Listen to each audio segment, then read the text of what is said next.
ওগো নবী আমার, আমাকে কালিমা পড়ে মুসলমান বানায়া দাও। আর বলেন না সুবহানাল্লাহ। কত সুন্দর আমার নবীর সিরাত, কত সুন্দর। আল্লাহর নবীর চেহারার দিকে তাকাইয়া মক্কার কাফেররা কালিমা পড়ে মুসলমান হয়ে গেছে। সিরাতে মুস্তাফা বর্তমানি আলেও ইত্তেবা ইত্তেবায়ে সুন্নতে খায়রুল বাশার পীর লাজম তাবুয়া বিয়াসার। আল্লাহর নবী এত রহমতের নবী আমার নবীর সাথে যে সাহাবায়ে কেরাম লাগলো, মক্কার জমিনে কত কুফার ছিল, কত বেঈমান ছিল, কত জালেম ছিল, আমার নবীর হাতে যে হাত দিছে আল্লাহ রাব্বুল আলামিন তার জন্য জান্নাতের সার্টিফিকেটের দিকে রাখছে। আর সুবহানাল্লাহ। আল্লাহ নবীর সাথে লাগলো যে সাহাবী, কোন গুণে গুণান্বিত হইল হযরতে আলী, কোন গুণে গুণান্বিত হইল হযরতে ওমর, কোন গুণে গুণান্বিত হইল হযরতে ওসমান, কোন গুণে গুণান্বিত হইল হযরতে আলী। আল্লাহর নবীর সাহাবী হযরতে ওমর এমন গুণে গুণান্বিত হয়, যখন কাফের ছিল ইসলাম গ্রহণ করে নাই, যখন ইসলাম গ্রহণ করে নাই হযরতে ওমর রাদিয়াল্লাহু তাআলা আনহু ইসলাম গ্রহণ করে নাই। আর হাজিরিন দিল দিয়া শুনবেন, হযরতে ওমর রাদিয়াল্লাহু তাআলা আনহু ইসলাম গ্রহণ করে নাই। মক্কার জমিনে ঘোষণা হয়ে গেছে, কোন একটা মর্দে মুজাহিদ আছে তরবারি নিয়ে আব্দুল্লাহর পুত্র মুহাম্মদের গর্দানটা নিয়ে আসতে পারবা। মক্কার জমিনে ঘোষণা হয়ে গেছে, কে এমন আছো যে তোমরা ওই মুহাম্মদ আব্দুল্লাহর পুত্র তার কল্লাটাকে গর্দান থেকে আলাদা করবে? তো ওমর এমন এক সাহসী বীর ছিল যে আমি আছি, আমি ছাড়া কেউ পারবে না, মুহাম্মদের গর্দান আমি নিয়ে আসবো। মুহাম্মদের গর্দান নেওয়ার জন্য তরবারি নিয়ে হযরতে ওমর দৌড়ায়। হযরতে ওমরের হাতে নাঙ্গা তলোয়ার, দৌড়াইতেছে মুহাম্মদের গর্দান থেকে আলাদা করে দিবে, দৌড়ায়। আল্লাহ নবীর মসজিদে নববীর মধ্যে সাহাবী দাঁড়িয়ে আছে, আল্লাহ নবীকে ডাক দেয়া বলে, ইয়া রাসূলুল্লাহ, ইয়া হাবিবাল্লাহ, আপনাকে মারার জন্য একজন আসতেছে, তার নাম হলো ওমর, তরবারি নিয়ে আপনার গর্দান ফলাবার জন্য আসতেছে। আল্লাহ নবী ডাক দেয়া বলে, ওরে আমার সাহাবী, আমি এমন দোয়া করছি রে, ওমর আমার গর্দান ফলানোর জন্য আসে না, তার কল্লাটা আমি মুহাম্মদের দরবারে পালায় দেওয়ার জন্য আসতেছে। আমার নবী বলে, দরজা আটকাও না, দরজা খুলে দাও, ওমরকে আসতে দাও। ওমর তরবারি নিয়ে আল্লাহ নবীর দরবারে হাজির। আল্লাহ নবীর বলে, ও গো নবী আমার, আপনার এত সুন্দর চেহারা, আমি কেমনে পারি আপনার হত্যা করতে? আরে তরবারি ফালাইয়া ওমর বলে, নবী আমার হাতটা আপনার হাতের সাথে লাগাইলাম, ও গো নবী আমার, আমাকে কালিমা পড়ে মুসলমান বানায়া দাও। আর বলেন না সুবহানাল্লাহ। এই ছিল আল্লাহর নবীর চেহারা দেখা বলে যে, নবী আমার, আপনাকে কেমনে মারতে পারি, আমাকে কালিমা পড়ে মুসলমান বানায়া দাও।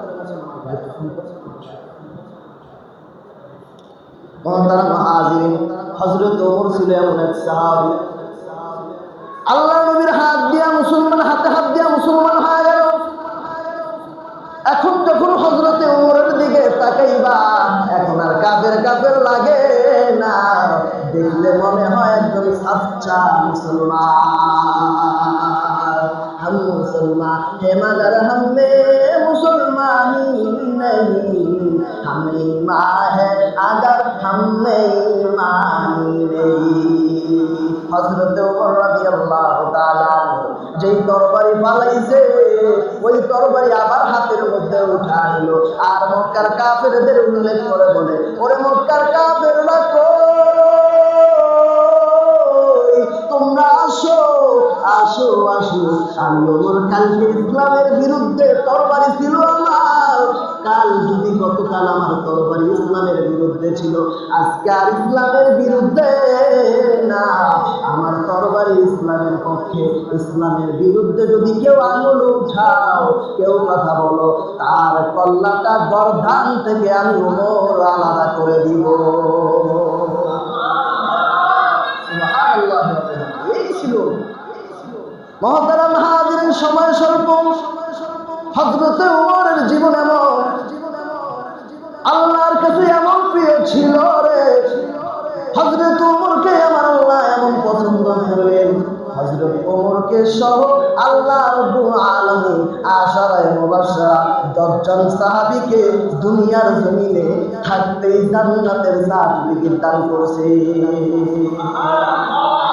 সুবহানাল্লাহি ওয়া বিহামদিহি। ওরে নবীর উম্মতের দল, আল্লাহর নবীর কত পরিমাণ ভালোবাসলো হযরতে ওমর। জীবন শেষ হয়ে যাবে, হযরতে ওমর ইন্তেকালের পরন্ত বিকেলে জীবনটা শেষ হয়ে যাবে, নামাজের মধ্যে দাঁড়ায় গেছে। হযরতে ওমর নামাজের মধ্যে দাঁড়ায় ইমামতি করে, ইমামতির মুসাল্লায় হযরতে ওমর যখন ইমামতির মুসাল্লায় শেষ বয়সী, এমন কোন মক্কার জমিনে এমন কোন বাপের বেটা ছিল না ওমরের সামনে দাঁড়াইয়া ওমরকে গালি দিতে পারে, এমন কোন বাপের বেটার তৈরি হয় নাই। ওমরের সামনে ওমরকে কটাক্ষ করবে, ওমরকে হত্যা করবে, ওমরকে কতল করবে, কারো সাহস নাই। যখন হযরতে ওমর নামাজের ইমামতের মুসাল্লায় দাঁড়ায় গেল, এক ইহুদির বাচ্চা আল্লাহর নবীর সাহাবী হযরতে ওমর যখন নামাজে দাঁড়ায় যায়, নামাজের মধ্যে পিছন দিক থেকে হযরতে ওমরের পেটের মধ্যে ছুরি মারলো। হঠাৎ করে ওমরে ফারুক কন্ট্রোল করতে না পাইরা মাসাল্লার মধ্যে পড়িয়া গেল। আল্লাহর আল্লাহ, হঠাৎ করে হযরতে ওমর মাটির মধ্যে পড়ে গেল এবং সরে গেল। পেছন থেকে একজন সাহাবী এসে নামাজের মুসাল্লায় দাঁড়ায় গেল, নামাজ শেষ হয়ে গেল। হযরতে ওমর ব্যথায় কাতরায়, আর রক্ত পড়তেছি। হযরতে ওমর বলে, আমারে কে মারলো?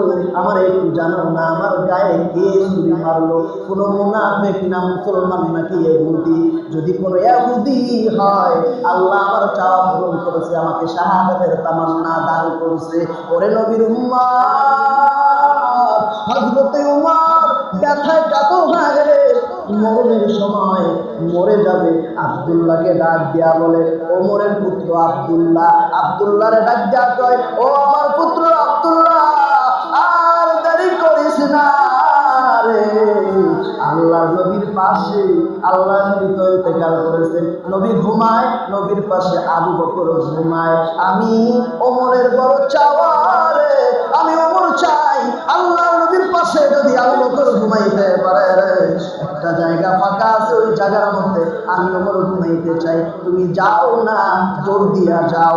আম্মা জান আয়েশা রাদিয়াল্লাহু তাআলা আনহার কাছে অনুমতি নিয়ে আসো, উনি যেই জায়গায় শায়িত হবেন, দাফন কাফন করানো হবে, ওই জায়গায় আমি ওমর ঘুমাইতে চাই। ওরে আব্দুল্লাহ, যাও না, দৌড় দিয়া যাও। আম্মা জান আয়েশার কাছে গিয়া বলো, আম্মা জান, আপনি যেই জায়গায় মরে গেলে, যে জায়গায় দাফন করা হবে, এই জায়গাটা আমার আব্বা জান হযরতে ওমর আপনার কাছে চাইছে, আপনি কি দিতে রাজি আছেন? আব্দুল্লাহ যখন দৌড় দিয়ে আম্মা জান আয়েশার বাড়ির কাছে গিয়া বলে, গো আম্মা জান, আব্বা জান ওমর পাঠাইছে, আপনি মরে গেলে আপনাকে আল্লাহ রাসূলের পাশে আরোপণ, তার পাশে আপনাকে কবর দেয়া হবে।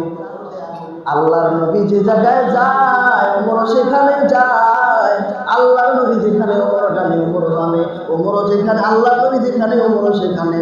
ওমর বলে, সারাটা জিন্দেগি কাটাইলাম নবীর সাথে, আমার ভালো জিন্দেগিটা নবীর সাথে কাটলো, আমি যখন দুনিয়া থেকে চলে যাব, আল্লাহর নবীকে ছাড়া আমি ঘুমাইতে পারি না। আল্লাহর নবী যেখানে ঘুমাইছে, আমি ওমর ওই জায়গায় ঘুমাইতে চাই। আরো জোরে বলুন না সুবহানাল্লাহ।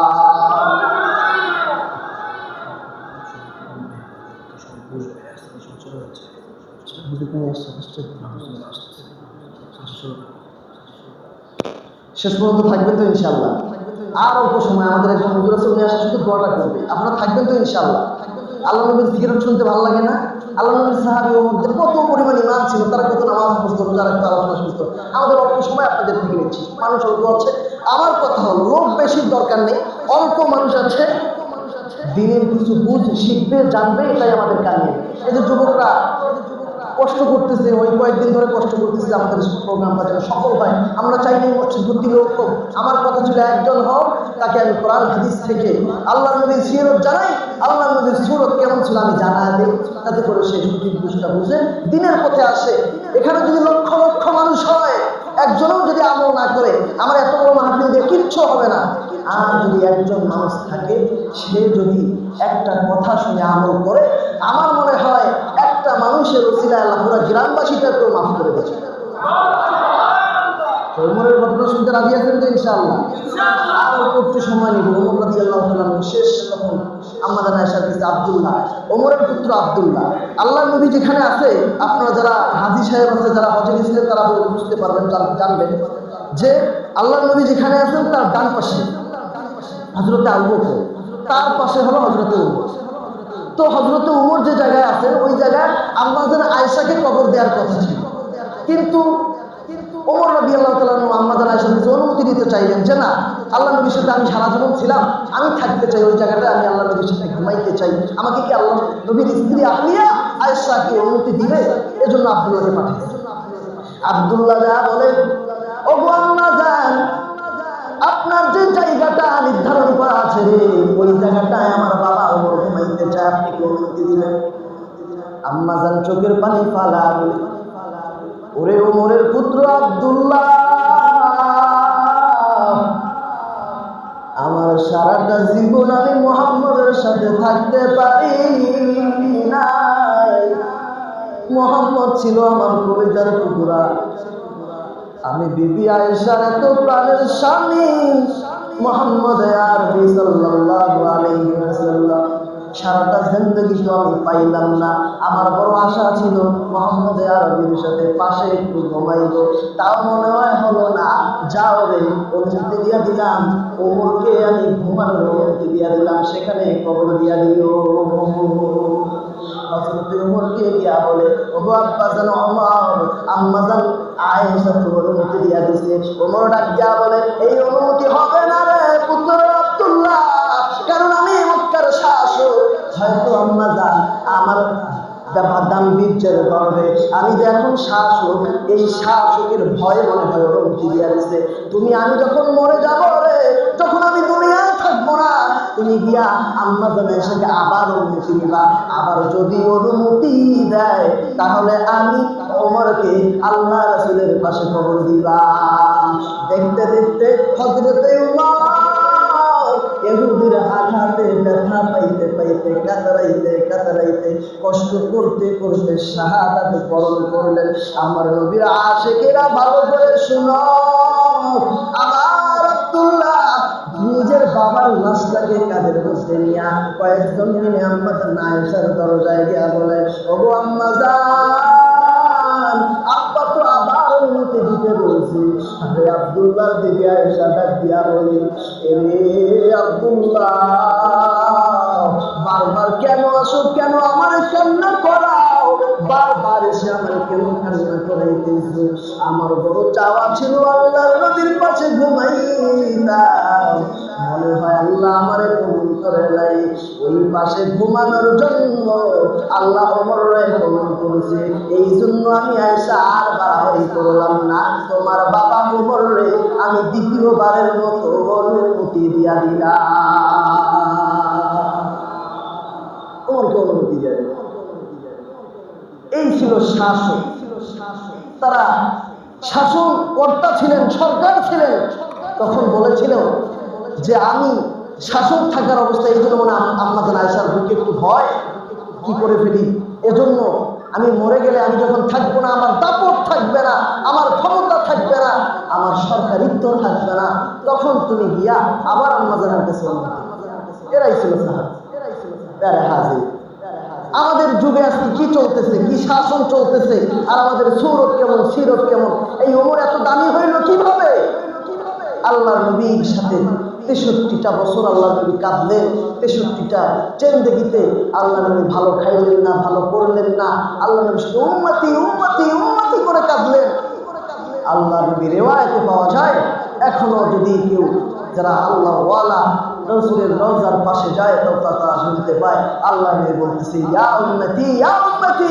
আল্লাহর নবীকে যখন হাসরের মাঠে উঠা হবে, আল্লাহ নবী কারো কথা বলবে না, বলবে ইয়া উম্মতি ইয়া উম্মতি। আল্লাহ নবী নিজের সন্তানের কথা বলবে না, নিজের স্ত্রীর কথাও বলবে না, নিজের আত্মীয় স্বজনের কথাও বলবে না। আল্লাহ নবী বলবে ইয়া উম্মতি ইয়া উম্মতি। ও আল্লাহ, আমার উম্মতের কি হবে? শুধু দাস রহমাতাল লিল আলামিন মসজিদে শুধু আমার জামিন। মহতারাম হাজির, সময় সংক্ষিপ্ত, একেবারেই সংক্ষিপ্ত। আমি প্রতি সপ্তাহে একটু সামনে আগে আগে আসি, মেহেরবানি করে আমি প্রতি সপ্তাহে আপনাদের এখানে আলোচনা করি। আপনারা জানেন আপনাদের প্রতিম আমি এখানে আলোচনা করি, জানি না কেমন লাগে। চাইছিলাম একটু বেশি করে সময় নিয়ে, কিন্তু একেবারেই সময় স্বল্প। আমাদের উস্তাদে মোহতারাম মাওলানা সাহেব চলে এসেছেন, আর সময় লম্বা করার কোনো প্রশ্নই ওঠে না, এখনই শেষ করে দিব।